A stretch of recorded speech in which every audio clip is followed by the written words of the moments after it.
Welcome to IPTV news. ముందుగా headlines చూద్దాం. అమరావతిలో సీఎం చంద్రబాబు నేతృత్వంలో కేబినెట్ 30 అజెండా అంశాలపై చర్చిస్తున్న ఏపీ కేబినెట్. రైతు సంక్షేమం నుంచి పెట్టుబడుల వరకు చర్చలు. తీసుకునే నిర్ణయాలపై రాష్ట్ర ప్రజల దృష్టి కేంద్రీకరణ. అవినీతి పరులకు చోటు లేదన్న రామచంద్రరావు. కవిత అయినా సరే కఠిన చర్యలు తీసుకుంటామన్న బీజేపీ. ప్రజలకు నిష్పక్షపాత పరిపాలన లక్ష్యమన్న వ్యాఖ్యలు. అవినీతి సాధించబోమన్న బీజేపీ రాష్ట్ర అధ్యక్షుడు. హిందూ పండుగలపై ఆంక్షలు మానుకోవాలన్న రాజాసింగ్. గణేష్ నిమజ్జనంలో డీజే ఆంక్షలు తప్పన్న విమర్శ. పోలీసులకు పండుగలు చెప్పే హక్కు లేదన్న వ్యాఖ్యలు. హిందూ వేడుకల అనంతరం అడ్డుకోవడం తగదన్న హెచ్చరిక. ఆర్కవపై కేసు అబద్దమన్న సజ్జల రామకృష్ణారెడ్డి. కూటమి నిరాధార ప్రచారం చేస్తోందన్న సజ్జల విమర్శ. ప్రజల సమస్యల నుంచి దారి మళ్లిస్తున్నారన్న ఆరోపణ. మాయాజలాన్ని ప్రజలు నమ్మరన్న సజ్జల ధైర్యం. ఇక డీటెయిల్స్ చూస్తే, అమరావతిలో సీఎం చంద్రబాబు అధ్యక్షతన ఏపీ కేబినెట్ సమావేశం కొనసాగుతోంది. ఈ భేటీలో మొత్తం 30 అజెండా అంశాలు చర్చకు వస్తున్నాయి. ముఖ్యంగా రైతు సంక్షేమ పథకాలు, ఎరువుల సరఫరా, వరదల కారణంగా ఏర్పడిన పరిస్థితులు, ఉపాధ్యాయ నియామకాలు, విద్య, వైద్య రంగ సవరణల వంటి ముఖ్యమైన అంశాలపై చర్చ జరుగుతోంది. అదనంగా రాజధాని ప్రాంత అభివృద్ది, పెట్టుబడుల ఆకర్షణ, పారిశ్రామిక విధానాలు, కొత్త లాజిస్టిక్స్ పాలసీ రూపకల్పన కూడా అజెండాలో భాగమయ్యాయి. రాష్ట్ర ప్రజలు ఎదురు చూస్తున్న గృహ నిర్మాణ పథకం, మహిళా సంక్షేమ పథకాలు, ఉద్యోగ కల్పన ప్రణాళికలు, విపత్తు నిర్వహణ చర్యలు కూడా ఈ సమావేశంలో ప్రాధాన్యత పొందుతున్నాయి. ఏపీకి పెట్టుబడులు, కొత్త ప్రాజెక్టులు రాబట్టడంపై ముఖ్యమంత్రి కీలక నిర్ణయాలు తీసుకునే అవకాశం ఉంది. ఈ సమావేశంలో తీసుకునే నిర్ణయాలపై రాష్ట్ర ప్రజల దృష్టి కేంద్రీకృతమయ్యింది. మీరు చేసిన అరాచకాలు, అన్యాయాలు చూసిన తర్వాత మీరు ప్రతిపక్ష హోదా కూడా తగరనే ఉద్దేశంతో 11 సీట్లు ఇచ్చారు. ప్రతిపక్ష పార్టీ కావాలంటే ఎన్ని సీట్లు కావాలి? 18 కావాలి. 18 ప్లస్ 19 కావాలి. 17.5 ప్లస్ 1 18.5 19 కావాలి. 19 వస్తుంది. అప్పుడు ఎవరు? అది రైట్, హక్కు, ప్రజలిచ్చే అవకాశం, అది ప్రజలిచ్చే అధికారం. రాజకీయ ప్రభుత్వం ఇచ్చేది కాదు ఇవన్నీ. ఇంతకుముందు 94లో కాంగ్రెస్ పార్టీ ప్రతిపక్ష హోదా ఇవ్వలేదు. 26 మంది గెలిచారు. అప్పుడు ఇవ్వలేదు. ఎందుకు ఇవ్వలేదు? వాళ్ళు అడగలేదు, మేము రావనలేదు. వాళ్ళు అప్పుడు వాళ్ళకు ప్రజాస్వామ్యం అంటే తెలుసు కాబట్టి. బెదిరిస్తే వచ్చేదనుకుంటే ఎట్టవుతుందండి? ఎక్కడ బెదిరిస్తావు? ఎందుకు ఇస్తారు? ఆ రోజులు అయిపోయినాయి. బ్లాక్మెయిల్ చేసే రోజులు కూడా అయిపోయినాయి. ఇంకా మళ్ళా గొలుగురాయి డ్రామా, కోడికత్తి డ్రామా, గొడ్డల వేటు డ్రామా. గొడ్డల వేటు, గుండెపోటు. నేను నమ్మాలా? ఇప్పుడు నేను నమ్మాలా? నీళ్ళు ఇస్తే నీళ్ళు ఇవ్వలేదని నేను నమ్మాలా? ఎరువు ఇస్తామంటే ఎరువు ఇవ్వలేదని మీరు హైజాక్ చేస్తే మేము మిమ్మల్ని రైతు ఉద్యమంగా భావించి మీకు జోహార్లు కొట్టాలా? వాళ్ళు దగ్గర పెట్టుకొని పనిచేయండి మీరు. తెలంగాణ బీజేపీ అధ్యక్షుడు రామచంద్రరావు కీలక వ్యాఖ్యలు చేశారు. అవినీతి పరులకు బీజేపీలో చోటు లేదని, అది ఎవరైనా సరే, కవిత అయినా భవిష్యత్తులో ఇంకెవరైనా సరే, పార్టీ కఠిన చర్యలు తీసుకుంటుందని తెలిపారు. ప్రజలకు నిష్పక్షపాత పరిపాలన అందించడమే బీజేపీ లక్ష్యమని, అవినీతిని ఎట్టి పరిస్థితుల్లోనూ సహించమని స్పష్టం చేశారు. రాష్ట్ర రాజకీయాల్లో జరుగుతున్న పరిణామాలు, ముఖ్యంగా కాళేశ్వరం అవినీతి, ఇతర అవకతవకలపై పార్టీ తక్షణ స్పందన ఇవ్వనుందని పేర్కొన్నారు. ప్రజల డబ్బును దోచుకున్న వారిని ఎప్పటికైనా శిక్షిస్తామని ఆయన హామీ ఇచ్చారు. రాబోయే ఎన్నికల్లో బీజేపీకి శుభసూచకంగా ఈ వైఖరి మారుతుందని, ప్రజలు కూడా అవినీతిని తట్టుకోరని ఆయన ధైర్యంగా అన్నారు.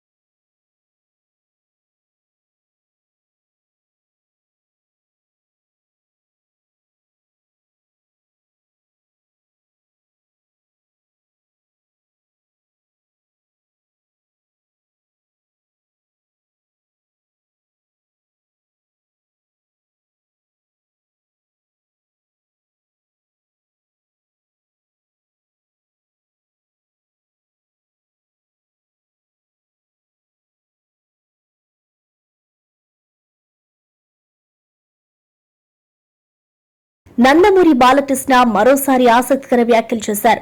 తనకు పదవులు ముఖ్యం కాదని, Padma Bhushan award, world book of records లో స్థానం పొందడమే తనకు గొప్ప గౌరవమని తెలిపారు.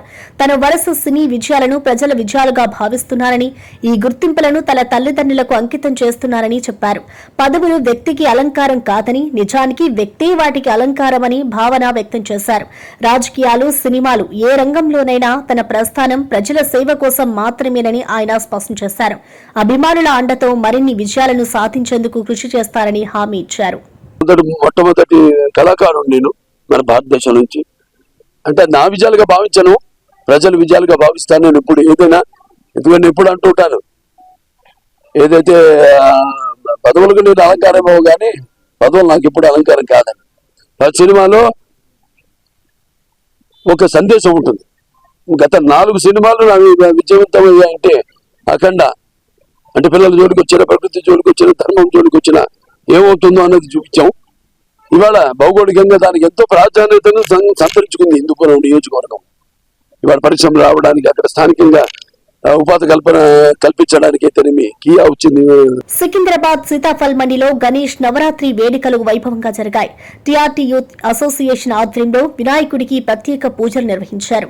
ఈ కార్యక్రమంలో సినీ నటుడు మంచు మనోజ్, ఆయన సతీమణి మౌనిక ప్రత్యేక అతిథులుగా పాల్గొని స్వామివారికి పూజలు చేశారు. భక్తులు పెద్ద ఎత్తున చేరి ప్రార్థనలు చేసి సాంస్కృతిక కార్యక్రమాలను వీక్షించారు. ఆలయ ప్రాంగణం రంగురంగుల అలంకరణలతో కలకలలాడింది. పూజల అనంతరం భక్తులకు ప్రసాదం పంపిణీ చేశారు.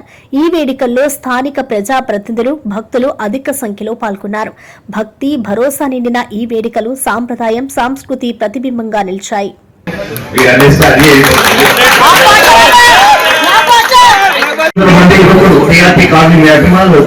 ఒక మనసు పుట్టిగా కోరుకున్నది 1000 కోట్లు కాదు, 2000 కోట్లు కలెక్షన్ కావాలని ఆ అష్టలక్ష్మి దీవెన మీకు, మీ కుటుంబానికి, మీ భార్య బిడ్డలకు ఉండాలని సదా మా టీఆర్టీ కాలనీ సీతాఫల్ మీకు ప్రత్యేకమైనటువంటి ధన్యవాదాలు తెలియజేస్తున్నాం.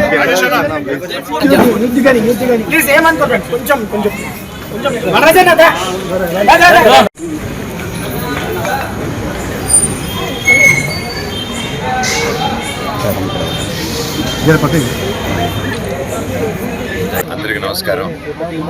ప్రతి సంవత్సరం సీతాఫల్ మండికి రావడం మాకు ఒక ఆనవాయితీ. ఇక్కడికి వచ్చి విఘ్నేశ్వరుని దర్శనం తీసుకుంటే అంతా మంచి జరుగుతుంది. మాకైతే బాగా జరిగింది. నా తమ్ముడు వారు విక్రమ్, రఘు అండ్ ప్రతి ఒక్కరు నాకు సొంత తమ్ముళ్ళలాగా, స్పెషలీ విక్రమ్ అండ్ వరుణ్ నాకు ప్రతి సంవత్సరం ఎప్పటి నుంచో ఒక టైంలో కష్టాలు ఉన్నప్పుడు అన్న ఇక్కడ రండి, మీరు వస్తే ఇక్కడ పూజలు చేద్దాం, వినాయకుడు పూజలు చేద్దాం, అంతా మంచి జరుగుతుందంటే వాళ్ళ కుటుంబ సభ్యులతో పాటు నేను, మోనిక ఒక ఫస్ట్ టైం మా పెళ్లి కాకముందు రావడం జరిగింది. అప్పుడు తెలుసు మీకు అంతా వీడియోలు బయటకు వచ్చి అది ఇక్కడే. అండ్ వాళ్ళు చెప్పినట్టే ఇప్పుడున్న పెద్దలందరూ ఆశీర్వదించారు పెళ్ళి అవ్వాలని. 6 నెలల్లో పెళ్ళి అయింది. పెళ్లి తర్వాత మళ్ళీ వచ్చాము. ఈసారి ఒక పాపతో రావాలన్నారు. నెక్స్ట్ డే బాబు, పాపతో పెళ్ళి అయిన తర్వాత పాప వాళ్ళు చెప్పినట్టే పాప పుట్టింది. అండ్ ఇప్పుడు ఫైనల్లీ ఈరోజు పిల్లలతో వద్దాం అనుకున్నాం కానీ వర్షం వల్ల లేట్ అయిందని వాళ్ళు రాలేదు. కాబట్టి వాళ్ళ బ్లెస్సింగ్స్ మాకు ఎప్పుడూ ఉండాలి. వేరే రిలీజ్ వేరే వస్తుంది. సో వాళ్ళు బ్లెస్ చేశారు, గొప్ప సూపర్ డూపర్ హిట్ అవుతుందని, అది కూడా నిజం అవ్వాలని దేవుడు కోరుకుంటూ ఆ వినాయకుడు ఆశీస్సులు మాకు, మనందరికీ, మీ అందరికీ ఉండాలని కోరుకుంటూ మనస్ఫూర్తిగా. టీఆర్ఎస్ నాయకుడు వంటేరు ప్రతాప్ రెడ్డి కీలక వ్యాఖ్యలు చేశారు. గతంలో రాజకీయ అవసరాల కోసం హరీష్ రావుపై తాను చేసిన విమర్శలు తప్పని అంగీకరించారు. మల్లన్న సాగర్ విషయంలో తాను పొరబడినట్టు అప్పుడే ఒప్పుకున్నానని, హరీష్ రావు చేసిన పని సరికాదని అంగీకరించాలని చెప్పారు. కానీ కొందరు పాత వీడియోలను మళ్లీ బయటకు తీస్తూ విమర్శలు చేస్తున్నారని, అలాంటి వారిని చెప్పులతో సన్మానం చేయాలని మండిపడ్డారు. గతంలో తాను కాంగ్రెస్ లో ఉన్నప్పుడే ఈ విమర్శలు జరిగాయని, ఇప్పుడు వాటిని ప్రస్తావించడం అనవసరమని అన్నారు. తన తప్పును ఒప్పుకోవడం పెద్ద మనసు అని పేర్కొన్నారు. ఇక్కడే ఉండి పనిచేస్తున్నటువంటి హరీష్ రావు గారిని తట్టుకోవడానికి, రాజకీయంగా నిలబడడానికి, రాజకీయంగా మాట్లాడుతున్నటువంటి మాటలు అవి. వాస్తవంగా కూడా నేను గతంలోనే హరీష్ రావు గారికి వాస్తవాలు చెప్పా. మల్లన్న సాగర్ ఇనాగ్రేషన్ లో నేను మల్లన్న సాగర్ మీద ఫైట్ చేసినప్పుడు నేను చేసింది తప్పు కావచ్చు, మీరు చేసిందే రైటు. ఇవాళ తెలంగాణకు కాళేశ్వరం వచ్చిందంటే, తెలంగాణకు గోదావరి నీళ్లు వస్తున్నాయి అంటే మీరు చేసింది రైటు, నేను చేసింది రాంగ్ అని చెప్పి ఆ రోజు నేను హరీష్ రావు గారికి చెప్పా. ఆ నీళ్లు పంపులు దుక్కుతున్నప్పుడు తెలంగాణ ప్రజల యొక్క ఆత్మ గౌరవాన్ని పెంచిట్లో అటు కేసీఆర్ ఇటు హరీష్ రావు గారు చేసిన కృషిని నేను ప్రశంసించిన అక్కడ రాజకీయాల్లో భాగంగానే నేను ఆ రోజు మాట్లాడిన వాస్తవాలు కాకపోయినప్పుడు కూడా రాజకీయంగా నిలదొక్కుకోవడానికి నేను మాట్లాడిన మాటలు. కానీ కొంతమంది కాంగ్రెస్ పట్టే భాషలు నిన్న మొన్న దాన్ని సోషల్ మీడియాలో పెట్టి వైరల్ చేస్తా ఉన్నారు. ఆ పట్టే భాషలకు నేను విజ్ఞప్తి చేస్తున్నా, అనవసరంగా రాజకీయాల్లో కానీ న్యాయ విషయంలో కానీ ఎంటర్ అయితే మీకు చెప్పులతో సన్మానం తప్పదని చెప్పి సందర్భంగా సీరియస్ గా హెచ్చరిస్తున్నాను. రాజకీయంగా హరీష్ రావుని ఎదుర్కోండి, రాజకీయంగా బీఆర్ఎస్ పార్టీని ఎదుర్కోండి, రాజకీయంగా మమ్మల్ని ఎదుర్కోండి. సౌటలు దద్దమ్మలు చేసే పని సోషల్ మీడియా ఉంది కదా అని చెప్పి ఇష్టం వచ్చినట్టు వాడుకుంటే తప్పకుండా మీకు రేపు జరిగే లోకల్ బాడీ ఎలక్షన్లలో డిపాజిట్లు కూడా రానియమని చెప్పి సందర్భంగా సీరియస్ గా హెచ్చరిస్తున్నా. నేను ఏదేమైనా బీజేపీ కాంగ్రెస్ పార్టీ నాయకులు మీరు ఇద్దరు ఒక్కటైనా కూడా మీకు రాష్ట్ర వ్యాప్తంగా కూడా డిపాజిట్లు కూడా రావు. నరేంద్ర మోడీ వచ్చేలా దేకినా కూడా, రేవంత్ రెడ్డి గారి మోకాళ్ళ మీద పనిచేసినా కూడా మీకు ప్రజలు తిరస్కరించుడు, ప్రజలకు దగ్గర రానియని చెప్పి సందర్భంగా హెచ్చరిస్తూ 2 ముచ్చట్లు చెప్తున్నా. లాస్ట్ కి 8 మంది బీజేపీలను గెలిపించారు, 8 మంది కాంగ్రెస్ లను గెలిపించారు. కానీ 16 మంది కూడా ఈ రాష్ట్ర రైతాంగానికి కనీసం యూరియా ఇవ్వలేనటువంటి పార్లమెంట్ సభ్యులు, మీకు నైతికత ఉంటే, సిగ్గు శరం ఉంటే, సీముని ఎత్తులు ఉంటే రాజీనామా చేయండి, మళ్లీ ఎలక్షన్లకు రండి. కేంద్ర మంత్రి బండి సంజయ్ గణేష్ నవరాత్రులపై కీలక వ్యాఖ్యలు చేశారు. కొంతమంది వేడుకలపై దుష్ప్రచారం చేస్తున్నారని విమర్శించారు. రాజకీయాలకు అతీతంగా గణేష్ నిమజ్జనోత్సవాలు ప్రశాంతంగా జరగాలని సూచించారు. కరీంనగర్లో నిమజ్జనానికి అన్ని ఏర్పాట్లు చేశామని తెలిపారు. యువతలో భక్తిభావం గతంలో కంటే పెరిగిందని సంతోషం వ్యక్తం చేశారు. రాష్ట్ర వ్యాప్తంగా కూడా ప్రభుత్వ యంత్రాంగం సమన్వయంతో ఏర్పాట్లు జరుగుతున్నాయని చెప్పారు. గణేష్ ఉత్సవాలు సాంప్రదాయం, విశ్వాసానికి ప్రతీక అని ఆయన గుర్తు చేశారు. ఈ పండుగలను పండుగల పట్ల వ్యంగ్యంగా వివరించడానికి, ఈ పండుగల పట్ల సమాజంలో తప్పు ఆలోచన కలిసడానికి కొంత ప్రయత్నం చేస్తున్నారు. ఈసారి యువత అంతా కూడా ఇలా ఒక మంచి ఆలోచిస్తున్నారు. నేను చాలా బస్తీలో తిరుగుతా ఉన్నాను. చిన్న పిల్లలు 5th class, 6th class, 7th class చదువుకునే పిల్లలు కూడా ఇలా వినాయక మంటపాలు ఏర్పడేసుకుంటున్నారు.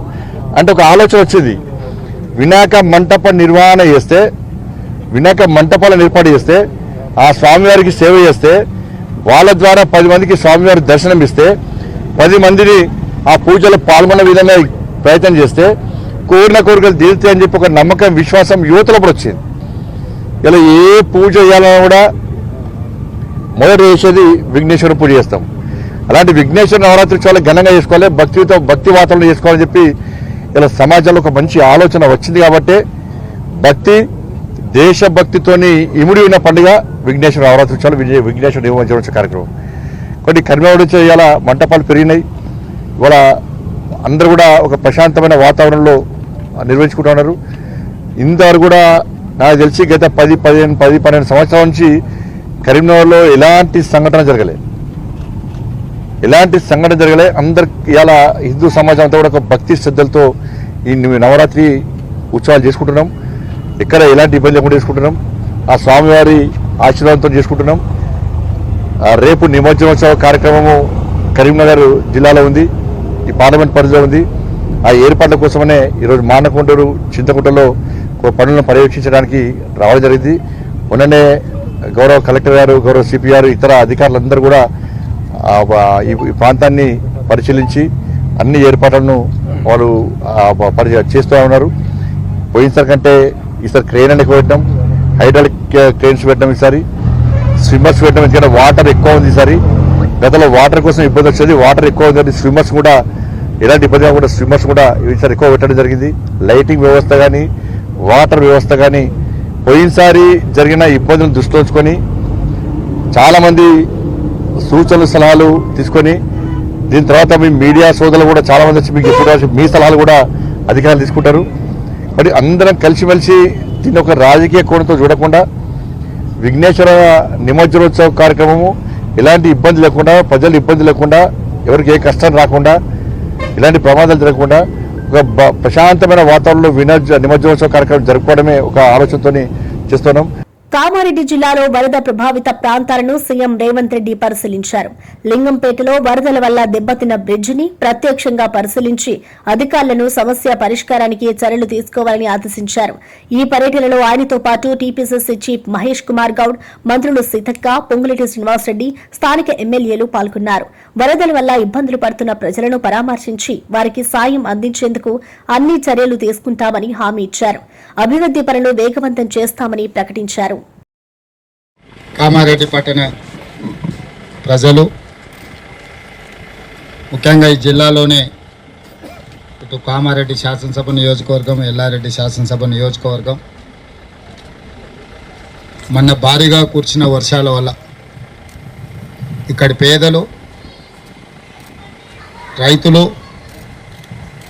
విద్యార్థులు పూర్తిగా ఇబ్బందికి, నష్టానికి గురైండ్రు.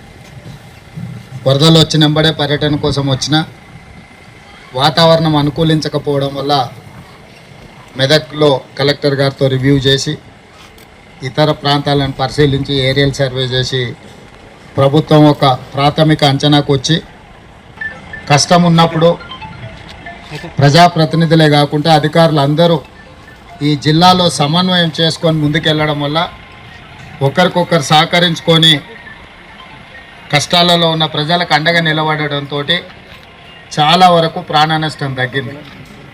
కొంత ఆస్తి నష్టం జరిగినా ప్రాణం ఉంటే మళ్ళీ ఎట్లయినా మిగతావన్నీ మనం సమకూర్చుకోవచ్చు. మీరందరు సమన్వయంతో కామారెడ్డి శాసనసభ్యులు కావచ్చు, ఎల్లారెడ్డి శాసనసభ్యులు కావచ్చు, ప్రభుత్వ సలహాదారులు షబీర్ అలీ గారు, ఈ ప్రాంతంలో ఉండే ప్రజాప్రతినిధులు పేరు పేరున ప్రతి ఒక్కరు చాలా వరకు సమస్య రాగానే ప్రజలకు అందుబాటులోకి వచ్చాయి. మామూలుగా సమస్య వచ్చినప్పుడు సమస్య అయిపోయి ప్రజలు తేరుకున్న తర్వాత ప్రజాప్రతినిధులు వాళ్ళని కలవడానికి వెళ్తారు. కానీ నేను ఇక్కడ సమస్య వర్షము, ఇక్కడ వరదలు అధికంగా కాగానే ఎంపీ సురేష్ షెట్కర్ గారికి, షబీర్ అలీ గారికి పర్సనల్గా ఫోన్ చేసి తక్షణమే మీరు క్షేత్రస్థాయికి వెళ్ళండి, ప్రజలకు ఏం అవసరం ఉందో చూడండి, ఇన్ఛార్జ్ మంత్రి సీతక్కను ప్రత్యేకంగా మీరు అక్కడనే ఉండండి. ఎందుకంటే నిజామాబాద్ ఉమ్మడి జిల్లాకు సీతక్క గారు ఇన్ఛార్జ్ మంత్రిగా ఉన్నారు, మీరు కూడా వెళ్ళి అక్కడ స్వయంగా పర్యవేక్షించండి అని చెప్పి హైదరాబాద్ స్థాయిలో అధికారులు అందరినీ సమన్వయం చేసుకుంటూ, అది పోలీస్ సిబ్బంది కావచ్చు, రెవెన్యూ సిబ్బంది కావచ్చు, అదేవిధంగా సాగునీటి పారుదల శాఖకు సంబంధించిన సిబ్బంది, R&B, పంచాయతీరాజ్, ఇట్లా ప్రతి శాఖను సమన్వయం చేసుకుంటూ వర్షాలు ఏ విధంగా ఈ ప్రాంతాన్ని అతలాకుతలం చేస్తున్న వాటి అన్నిటినీ పరిగణలోకి తీసుకొని ఎప్పటికప్పుడు అధికారులకు సూచన చేస్తూ మిమ్మల్ని ఆదుకునే ప్రయత్నం చేసినాం. అయినా మళ్ళొక్కసారి వ్యక్తిగతంగా మిమ్మల్ని కలవాలి. GR colony, housing board colony Dwaraka ప్రతినిధులు, అధికారులు నా దృష్టికి తెచ్చింది. నేను మీకు ఒకటే మాట ఇస్తున్నా, కలెక్టర్లకి, ఇతర అధికారులకు నేను ఆదేశాలు ఇస్తున్నా, పూర్తి స్థాయిలో జరిగిన నష్టాన్నే కాదు, మళ్ళీ ఇలాంటి విపత్కర పరిస్థితి రాకుండా ఉండాలంటే శాశ్వతంగా ఏ విధంగా పరిష్కరించాలి.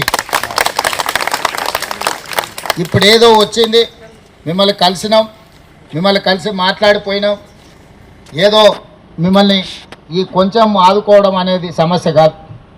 మహేష్ గౌడ్ గారు నాకు హెలికాప్టర్లు వచ్చేటప్పుడు చెప్పిండు, మీరు ఇది శాశ్వతంగా ఏదైనా పరిష్కారం చూపించాలి సీఎం గారు, మాకు పాత ఉమ్మడి నిజాం అన్ని రివ్యూలు తీసుకుంటాను. మీకు ఒకటే మాట ఇస్తున్నాం, మా ఆడబిడ్డలందరూ కూడా చాలా సమస్యలు చెప్పిండ్రు. మీ సమస్యలకు శాశ్వత పరిష్కారం చూపించడానికి ప్రభుత్వం 100% పనిచేస్తుంది. అదేవిధంగా మా మున్సిపల్ చైర్పర్సన్ చెప్పిండ్రు, ప్రైవేట్ స్కూళ్ళలో చదువుకునే పిల్లలకు కూడా పుస్తకాలని నానిపోయినాయి, బడికి పోతలేరు, వాళ్ళ సమస్య కూడా అని. అందుకే కలెక్టర్ గారికి తక్షణమే ఆదేశాలు ఇస్తున్నా, మీ కంటింజెన్సీ ఫండ్స్ నుంచి ఇమ్మీడియట్గా ఈ ప్రైవేట్ స్కూల్స్లలో ఉండే పిల్లలకు కూడా స్కూల్ బుక్స్ కానీ లేకపోతే నోట్ బుక్స్ కానీ ఏమే వైసీపీ సీనియర్ నేత సజ్జల రామకృష్ణారెడ్డి కీలక వ్యాఖ్యలు చేశారు. సజ్జల భార్గవపై వేసిన కేసు పూర్తిగా అబద్దమని, ఇందులో ఎలాంటి స్కామ్ సంబంధం లేదని తెలిపారు. రాష్ట్రంలో ఎన్నో సమస్యలు ఉన్నా చంద్రబాబు నేతృత్వంలోని కూటమి మాత్రం పత్రికల ద్వారా నిరాధార ప్రచారం చేస్తుందని విమర్శించారు. అసలు ప్రజల సమస్యలపై దృష్టి పెట్టకుండా దారి మళ్లించే ప్రయత్నం జరుగుతుందని మండిపడ్డారు. ప్రజలు ఈ మాయాజాలాన్ని నమ్మరని ధైర్యంగా అన్నారు. వాటి బ్యూరోల కింద పనిచేయడం అనేదాన్ని నువ్వు వాటి మీద డిపెండ్ అయ్యి రాజ్యం నడపడము, పాలన చేయడము, రాష్ట్రాన్ని ఇంకోటి ఏదో చేయాలని చేస్తున్నానని చెప్తే అంతకంటే అబద్ధమే ఉంటుంది. సో ఫస్ట్ నా క్లారిఫికేషను నేను చెప్పదలుచుకున్నది, సజ్జల భార్గవకు సంబంధించి ఈరోజు వేసింది పూర్తి అసత్యం, అబద్ధం. స్కామ్తో సంబంధం కాదు, అసలు స్కామే లేదు. స్కామ్తో సంబంధం ఎక్కడి నుంచి వస్తుంది అంటే యాజ్ ఏ ఎంటర్ప్రెన్యూర్ వాటికి సంబంధించి డిఫరెంట్ ఆపర్చునిటీస్ వెతకడంలో భాగంగా ఒక కంపెనీ ఫ్లోట్ చేశారు. అది ఏమి టేకప్ కాలేదు, యాక్టివిటీ టేకప్ చేయలేదు. That was an idea. కాబట్టి దాంట్లో ఎలాంటి ట్రాన్సాక్షన్ లేదు, ఇలాంటి ట్రాన్సాక్షన్ లేదు. లీవ్ అలోన్ ఏదో వాటి ఏమంటారు మన ఇంకొకటి ఎవడో దీనిలోకి సంబంధించిన అమౌంట్స్ దీని ద్వారా పోవడం అటుంచి దానికి అకౌంటే లేదు, ట్రాన్సాక్షన్స్ లేవు. That's one part. మరి రాష్ట్రంలో ఇన్ని సమస్యలు ఉన్నప్పుడు మీ పత్రికలకు, ఆ సెక్షన్ ఆఫ్ మీడియాకు రోజు ఫస్ట్ పేజీ నిండా పెద్ద పెద్ద ఐటమ్స్ ఇవే వేసుకుంటే వాటి మీదే చంద్రబాబు నాయుడు మాట్లాడుతూ రియల్ సమస్యలు ఏవైతే ఉన్నాయో వాటి గురించి ఎవరైనా రైజ్ చేస్తే వాటి మీద ఎదురుదాడి చేయడం మొదలు పెడితే ఇంకా దాన్ని రాజకీయం అనాలనా లేక దాన్ని ఒక భయంకరమైన దాన్ని ఏమంటాము విషపూరితమైన దుర్మార్గపు దాన్ని అసాంఘిక వ్యవహారము, కార్యకలాపనాలను అందరూ అర్థం చేసుకోవాలి. గుంటూరు జిల్లా తురకపాలెంలో జరిగిన మరణాలపై వైద్య ఆరోగ్య శాఖ మంత్రి సత్యకుమార్ తీవ్ర ఆగ్రహం వ్యక్తం చేశారు. 4 నెలల్లో 23 మరణాలు జరగడం ఆందోళనకరమని అన్నారు. ఈ పరిస్థితులపై అధికారులు ఏం చేస్తున్నారని ప్రశ్నించారు. గ్రామంలో జరుగుతున్న కిడ్నీ పరీక్షలపై కూడా ఆరా తీశారు. స్థానిక ఆశా వర్కర్లు, ఎన్ఎంల పనితీరు పట్ల అసంతృప్తి వ్యక్తం చేశారు. ప్రజల ఆరోగ్య భద్రతకు చర్యలు తీసుకోవాలని, బాధ్యులపై కఠిన చర్యలు తప్పవని హెచ్చరించారు.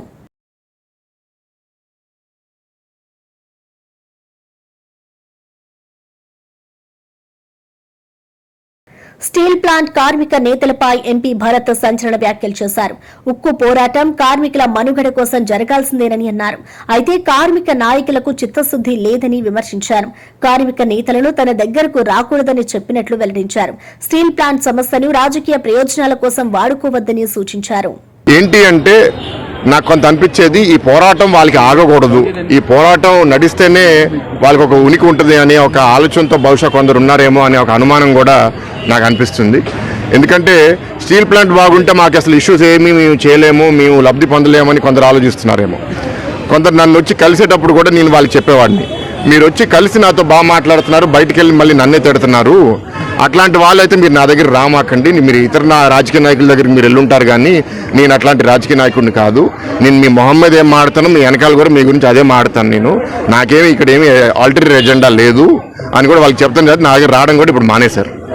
ఎందుకంటే నేను వాళ్ళు చెప్పే ఆ మాటలు నా దగ్గరికి వచ్చి ఒక మాట మాట్లాడి బయటికి వెళ్ళి ఇట్లా అన్నారని దాన్ని వక్రీకరించడం అనేది నేను కూడా ఎంకరేజ్ చేయట్లేదు. డాక్టర్ బిఆర్ అంబేద్కర్ కోనసీమ జిల్లాలో రైతుల సమస్యలపై వైసీపీ నిరసన బాట పట్టింది. యూరియా కొరతపై రైతులతో కలిసి ర్యాలీలు, ధర్నాలు నిర్వహించనున్నారు. ఈ నెల 9న ఆర్డీఓ కార్యాలయాల వద్ద వినతి పత్రాలు ఇవ్వనున్నట్లు ప్రకటించారు. అమలాపురం వైసీపీ క్యాంప్ కార్యాలయంలో జరిగిన విలేకరుల సమావేశంలో జిల్లా అధ్యక్షులు చిల్లా జంగిరెడ్డి, ఇతర నేతలు పాల్గొని ప్రభుత్వ వైఫల్యాలను ఎండగట్టారు. రైతులకు అండగా నిలుస్తామని హామీ ఇచ్చారు. యూరియా కొరత గురించి అందరికీ తెలిసిందే.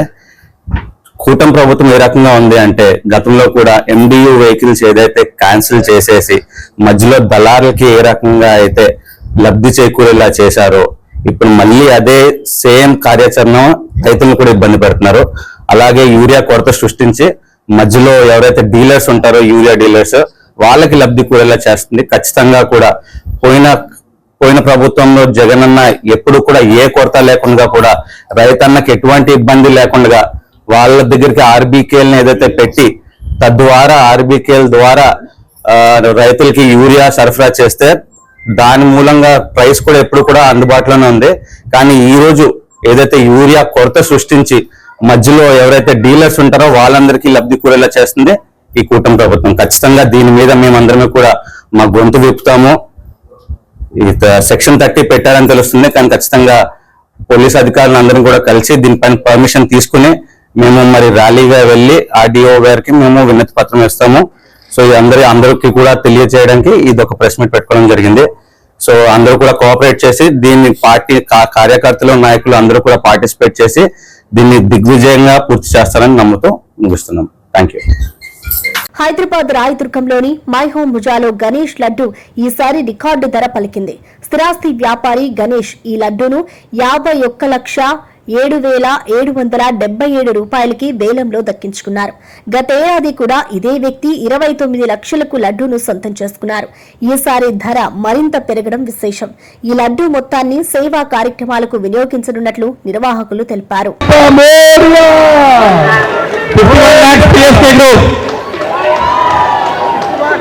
51 lakhs. TSPK Srikanth 51 lakhs. Woo! 51 lakhs 7,777 rupees. Woo! 51 lakhs 7,777. 51,07,777 రూపాయలు. గణేష్ సారే 51 lakhs 7,777 రెండోసారి. ఇంకా ఉన్నారా బాబు? Ready, count down ready. 10, 9, 8, 7, 6, 5, 4, 3, 2, 1.